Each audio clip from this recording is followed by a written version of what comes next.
I also think that God is pleased with you when you show him the beauty of his creation.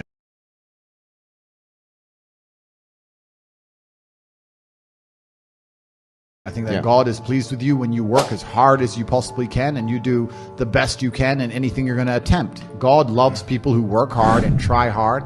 And in my own personal life, I can see that God is very happy with me when I give it 100%.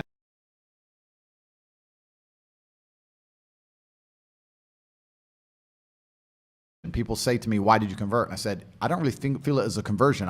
It's almost like I knew God was real and now I've become religious. And they say, well, you were religious before. I was like, religious before how? Christian? What does Christian mean? Like, who's not a Christian? You go to Christian nations and everyone says they're a Christian. Look how they live their lives. Go into the average church. Is anyone actually fearful of God? Anybody? No. The girls are out on Saturday night drinking and then they turn up to church because their parents made them. Like, there's no substance to the religion.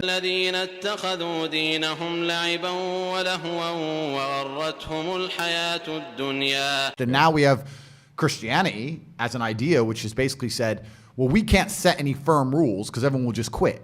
So instead, let's make it so easy to be a Christian that nobody has to put any effort in.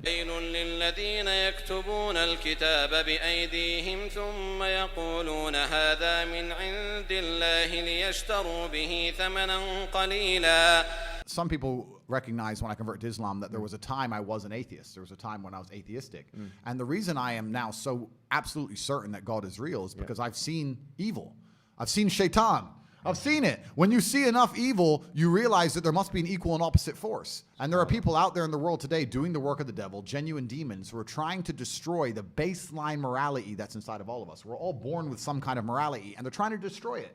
أقم وجهك للدين حنيفا فطرة الله التي فطر الناس عليها لا تبديل لخلق الله ذلك الدين القيم ولكن أكثر الناس لا يعلمون. And that when they're doing this under the guise of tolerance, when they're saying be so tolerant that you no longer believe in right from wrong, they're not doing that to make society a better place. They're doing that to empty your brain so that you have no resistance to the slave mind programming. They want to get you to a point where if they tell you the sky is green, you look at with your own eyes and you see blue, but no, the sky is green. لهم قلوب لا يفقهون بها ولهم أعين لا يبصرون بها ولهم آذان لا يسمعون بها.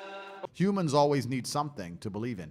And it's a great thing you said about your own desires. It's like one guy I was talking to since my conversion says, it's interesting that somebody with everything, all the Western world, everything somebody could want has now converted. And I said, yeah, because even before my conversion, I understood that hedonism is a black hole and you can never fill it.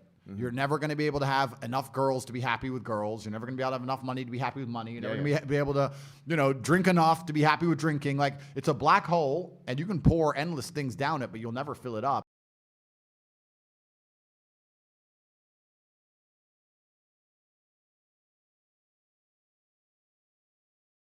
And you need to have some degree of self-restraint. And I've always been a very disciplined person. I've never made mistakes, but certainly, the higher power is going to give you more satisfaction in your heart than endless insanity. الذين آمنوا وتطمئن قلوبهم بذكر الله ألا بذكر الله تطمئن القلوب. I don't know why it's so confusing for people to sit there and understand and go, yeah, women have certain strengths and weaknesses, men have certain strengths and weaknesses, and when we both understand them, both accept them, and work as a team, then we're a complete package, and this is why God created us to be different. وليس الذكر كالأنثى. If we were exactly the same, we wouldn't need each other. This is what makes us need each other. That's a powerful statement. This is why we need each other. We wouldn't need each other. That's right. And this is what people don't understand when they say I'm misogynistic or I say bad things. I'm like, no, absolutely not. I'm talking about the differences between men and women so people understand that men need women and women need men. And that's what creates beautiful families. That's what keeps society functioning. للرجال نصيب مما اكتسبوا وللنساء نصيب مما اكتسبن. Women, so people understand that men need women and women need men. And that's what creates beautiful families. That's what keeps society functioning. And as soon as you point out the differences between the two genders, they're going to attack you because they don't want men and women to need each other. That's one of the things they really don't want, because the number one thing that will inspire you to resist against total tyranny is protection of your family. Yeah. They don't want the family unit in terms of the nuclear family, because otherwise when they come to your door, the devils and the demons, you're going to stand up and say, no, my wife and children are inside. Yeah. They don't want that. وما يعلمان من أحد حتى يقولا إنما نحن فتنة فلا تكفر فيتعلمون منهما ما يفرقون به بين المرء وزوجه